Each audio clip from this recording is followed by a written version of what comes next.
Mabuhay Pilipinas! Maligayang pagbabalik dito sa aking channel, pero kung bago ka lang, pasuyo ng like and subscribe. Salamat agad. Ngayong araw ng Miyerkules, huling araw po ng Enero ngayon, patuloy pong nakakaapekto ang malapit na LPA dito sa ating bansa. Ang trough nito ay tumatama po sa General Santos. Meron pong layo na 130 kilometer po ng south. Kaya naman ang epekto nito ay talaga naman direktang tumatama po dito sa Mindanao. Kaya nagkakaroon po ng heavy to intense rain. Kaya patuloy pong pinag-ingat ang ating mga mamamayan na dyan ay nakatira dahil napakalaki ng tsansa pong magkaroon ng flash flood at landslide. Samantalang sa bahagi naman ng Luzon at Visayas ay patuloy pong naapektuhan ng northeast monsoon o ang hanging amihan.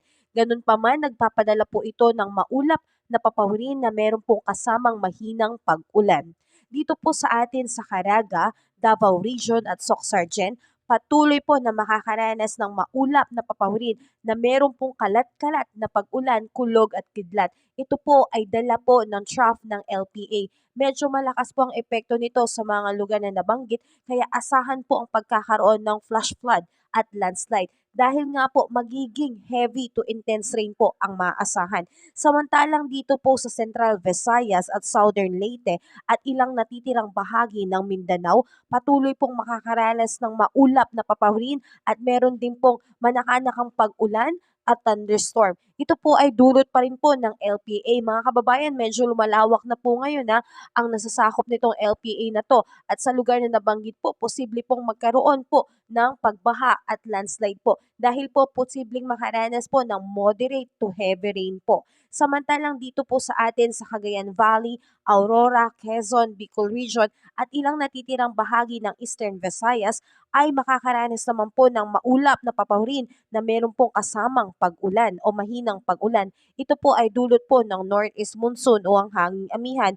At dito po sa atin sa Metro Manila at ilang natitirang bahagi ng bansa, patuloy pong makakaranas ng bahagyang maulap hanggang sa maulap na papawirin na meron pong isolated rains. Dulot pa rin po yan ng northeast monsoon. Wala naman pong significant impact. Sa ngayon mga kababayan, ang nagdadala po ng intense rain dito sa ating bansa ay LPA.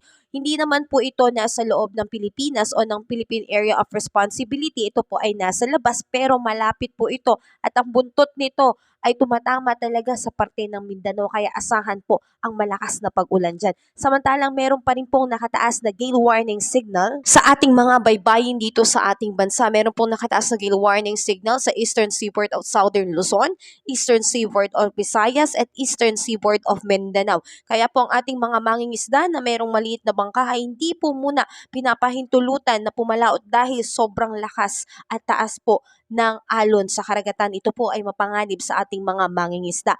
Muli, palagi po tayong maging updated at ugaliin po natin nakatune in sa ating mga balita dahil may mga LPA na po na malapit na sa ating bansa. Salamat at ingat po tayong